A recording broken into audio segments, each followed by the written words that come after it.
has been doing over the last 5 years and centers around supporting professional growth and building instructional capacity using the SOAR essential practice frames. There are many ways a district or school can do that. I'm going to share with you the approach that has informed our work. Our first step in supporting professional growth is providing time for teachers to work together to process and plan for the implementation of our work. We embed studio time into the professional development and provide one-on-one assistance during that time. We work with schools and districts to sustain the instructional focus after we leave by putting into place structures that keep the attention on the implementation. And third, teachers are supported in ongoing professional growth. This is going to be our focus for this session from the perspective of our research and work with districts. But let's just spend a minute thinking about the second bullet, building instructional capacity. Let's begin by defining what we mean by instructional capacity, which comes from Ann Jaquith's work.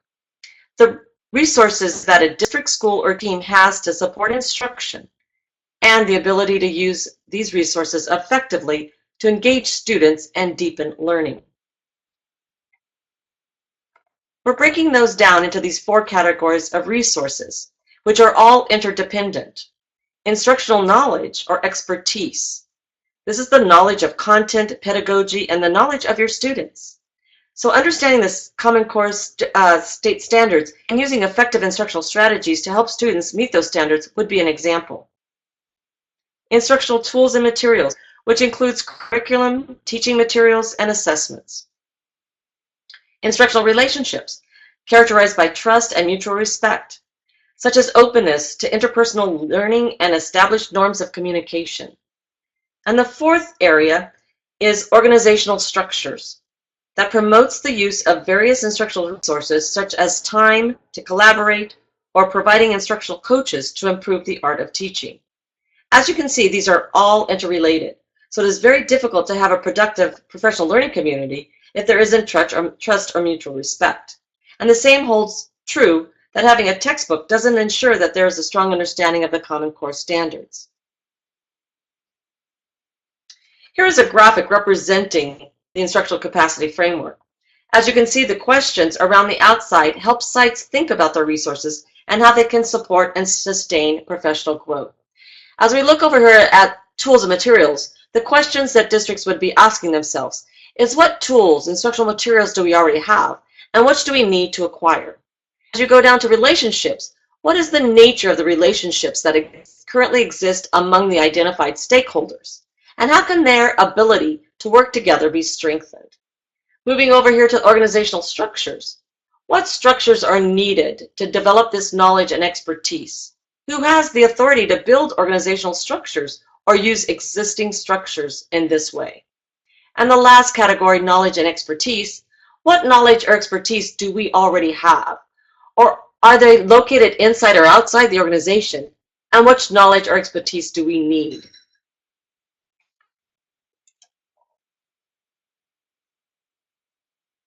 The most promising strategy for sustained substantive school improvement is building the capacity of school personnel to function as a professional learning community. The path to change in the classroom lies within and through professional learning communities. So that is where our work took us after we thought about the capacity building. And then what is a professional learning community?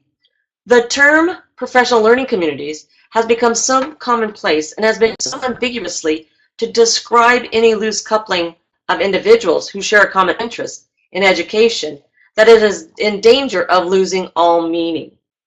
We have found many schools call their common teacher prep time PLCs. So they have taken the same structure that they have always had and just renamed it. Michael Fullen has observed that terms travel well, but the underlying conceptualization and thinking do not. So we began that work in how do we really have districts or sites really think more deeply about what a professional learning community is and how to really move towards that direction.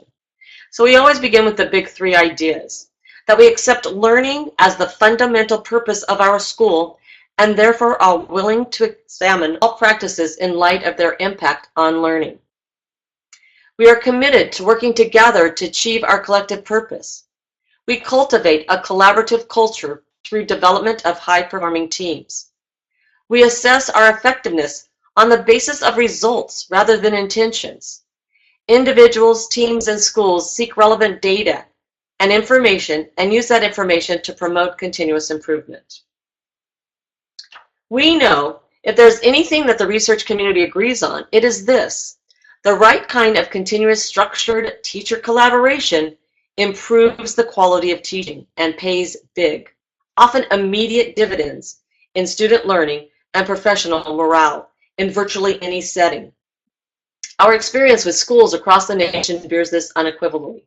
Michael Smoker's work is quoted there. So what is collaboration?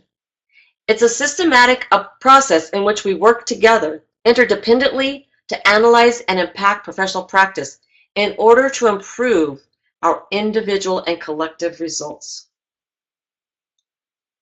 And of course, the emphasis on continuous, structured, and the definition of operation. So we move into this activity, which is structured around the placemat. We have found this to be a very effective strategy to get teachers to really think about what is collaboration and how does that really look like and feel like in the notion of a professional learning community. So as you see, the directions are listed here. Teammates individually write as many items they brainstorm in their section of their placemat.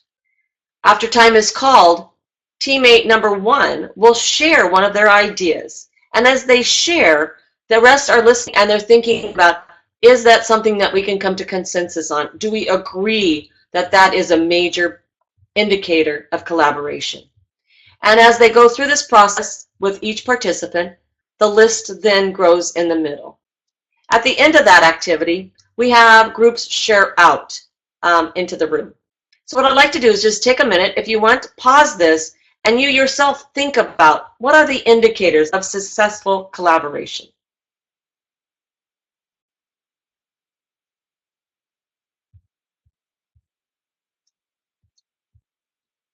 This is a graphic that shows the different levels of reaching collaboration. We know that there's these common threads through collaboration, through the research, about improving student learning and sustaining professional growth. It's clear that teams move towards collaboration when there's a higher level of purpose and commitment, which is why setting a purpose is so important in our work. So let's look at this notion of coordination. We define coordination as the planning and communicating when you're teaching what. An example would be, I'm working with my colleagues and we're coordinating when I go to the computer lab and when they go to the computer lab, or when we're going to be teaching figurative language. Moving up to cooperation, cooperation is when you support each other's goals, but don't have a shared goal. Examples of this would be, I share my ideas on teaching a lesson, or we actually share a lesson plan. But this is not still getting to the shared goals that we all are working towards. So when we get to collaboration, this is really about a shared vision, creating interdependence with your colleagues. Members are creating new structures and ways of working that are focused on all students' learning. They are making adjustments to instruction based upon shared data and asking the questions, what is working for whom? What do we need to do for those who aren't getting it? This is the level we want our teachers to be when they're working in their PLCs. Why collaboration? Individuals on effective teams learn to acknowledge mistakes, weaknesses, and failures, and the need for help. They also learn to recognize and value the strengths of other members of the team and are willing to learn from one another. So going back to our instructional capacity framework, you see how important relationships are. Professional learning communities, the big three ideas work in looking at data to inform our work and seek continuous improvement. These guiding questions focus the work of the PLC on student learning and data, which is where most schools fall down. The guiding questions: what do we expect students to learn? How will we know when they have learned it? How will we respond when they don't learn? And how will we respond when they already know it? Guiding questions are what we look at and think about as we work in our PLC. So step one of having a well-created, functioning PLC is creating group norms.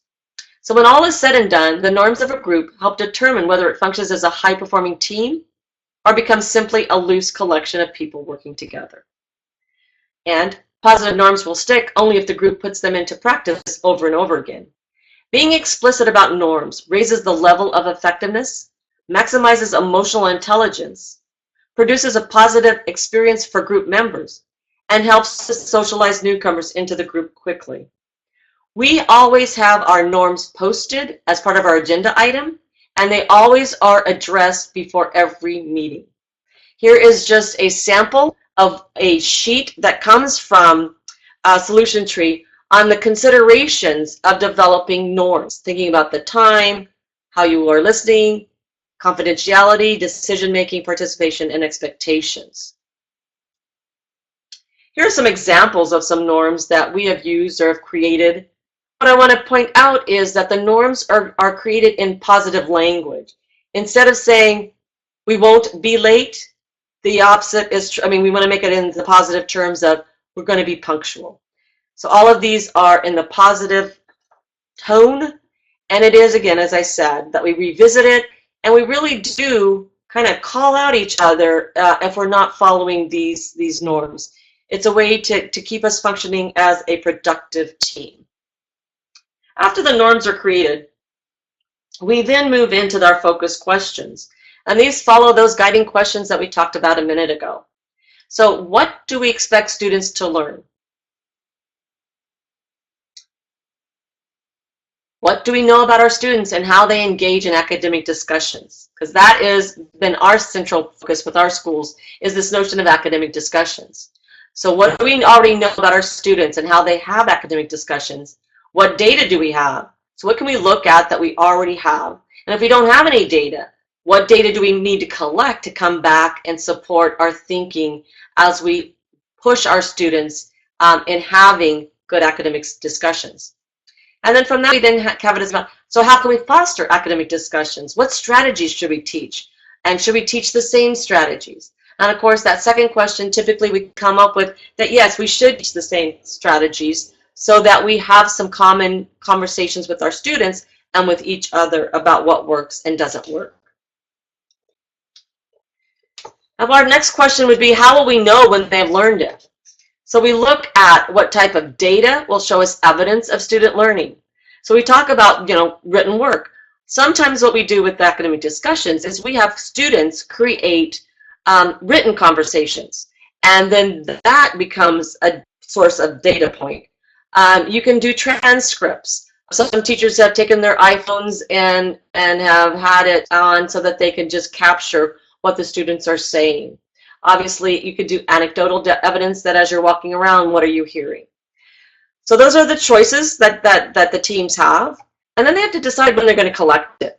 And typically, you want to collect it between that first PLC where you leave, go and start doing your work, and collect it before this next PLC. And then you have to decide how much will be collected. We had one classroom who decided they wanted to do all their students. Well, it ended up being way too much data.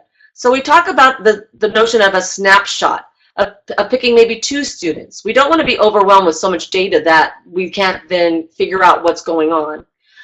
You could do multiple groups. You could do targeted students. Sometimes we talk about 2 low students that are having some difficulties, some high students, and even some EL. So deciding what will give you the best snapshot of your classroom is really an important piece, and kind of coming to an agreement of that. So now that we've kind of decided those things, we can now work towards our inquiry question. And what helps us with that is the first question is, again, what do we want students to learn? That becomes our outcome.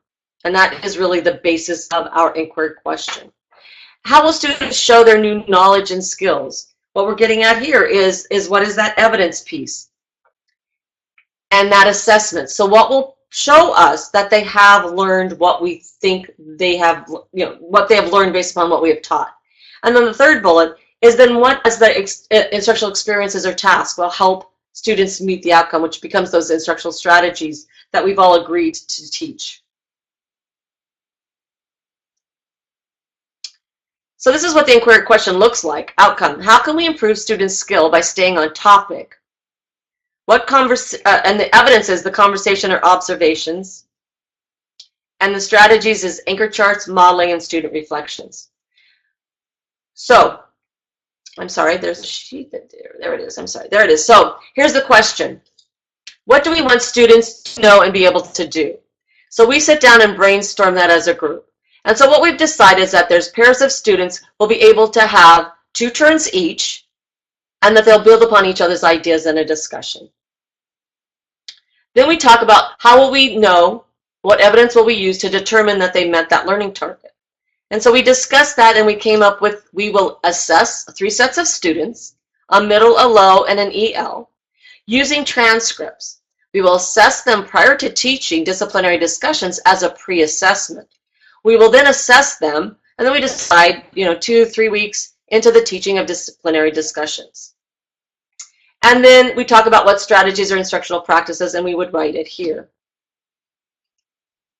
So here's what it looks like as an inquiry question. After we take that chart, we then write it out. How will we get pairs of students to have 2 turns each, building upon each other's discussion? And then our evidence is stated. And then here are the instructional strategies that we're going to use. We're going to model.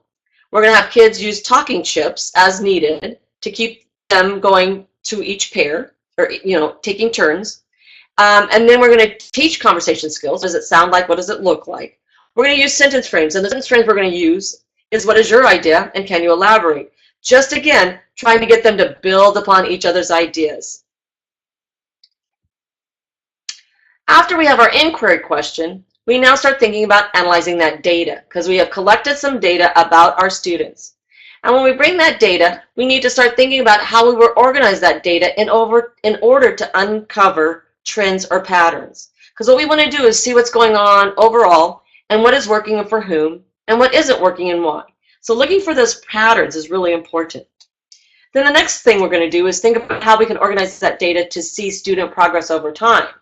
So what are our next steps based upon that data, and what do we need to push us to the next level of implementation?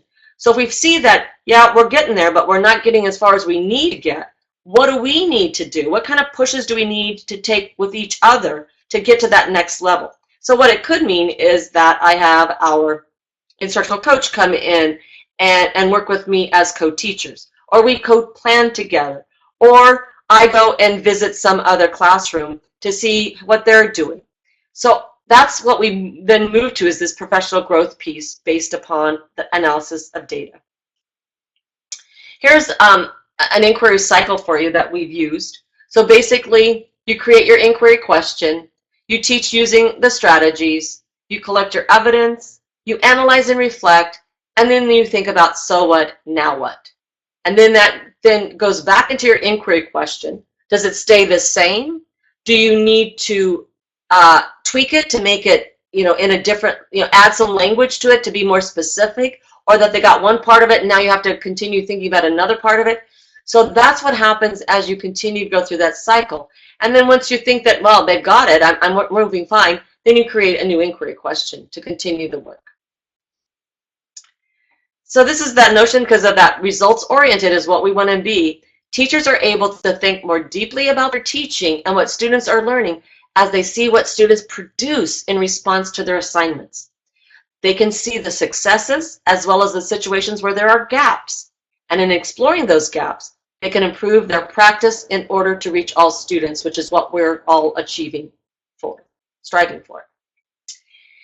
Here is the team cycle, just another visual for you to see how we have this in place.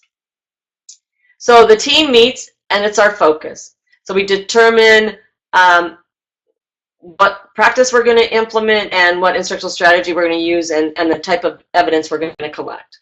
Then we teach those strategies and collect the data. Then we come together and look at that evidence and analyze it and discuss what worked, what didn't, and for whom. And then we come up with some kind of a response based upon that student evidence. What do we need to get them to that next level? And then it is recursive, comes back around, and we just going around as our team meets. And this is how the PLC operates. Here I wanted to just share with you an example of one of our PLC agendas. So you'll see here's their focus question.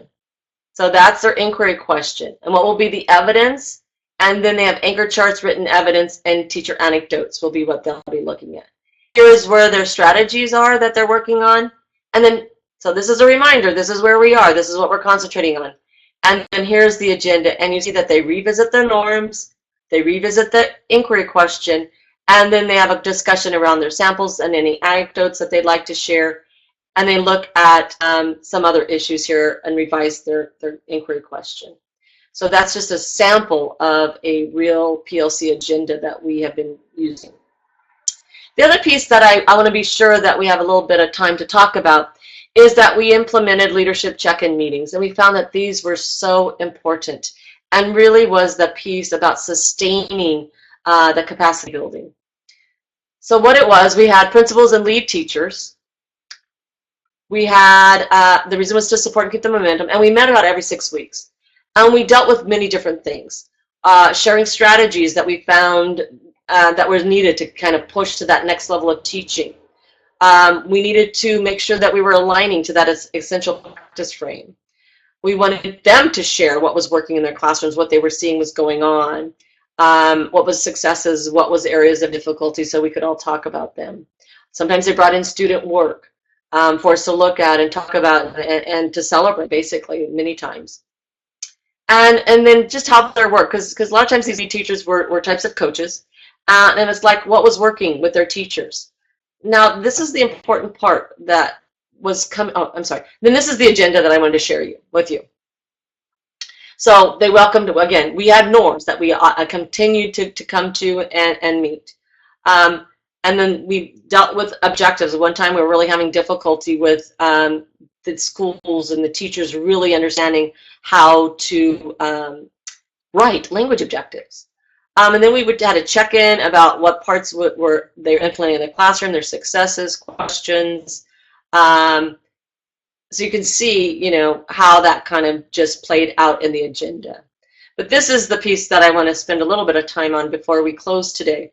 And that is that outcome with meeting with those school leaders, that it deepened the principal's understanding of the work. They attended the trainings, yes. And then, you know, as a principal, as in with teachers, you get busy and just keeping the school moving and all the hot fires that come up. Well, this was the moment that we could come back and re-attend the work that we were all working towards. So it really did strengthen the school leaders' understanding of the work and the importance of the work. The other thing that was an outgrowth of this was that we found that the principals started, I'll come sub for you so you can go watch, you know, Jose do teaching in his classroom.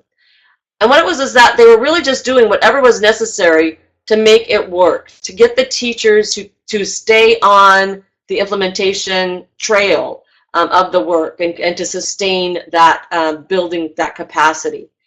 And the other part that was really interesting is it did end up moving them as instructional leaders, that they started modeling the work. That what we know is one principal started presenting a strategy at staff meetings. Another principal took video examples that illustrates the practice, and they would use that as staff development during their staff meetings.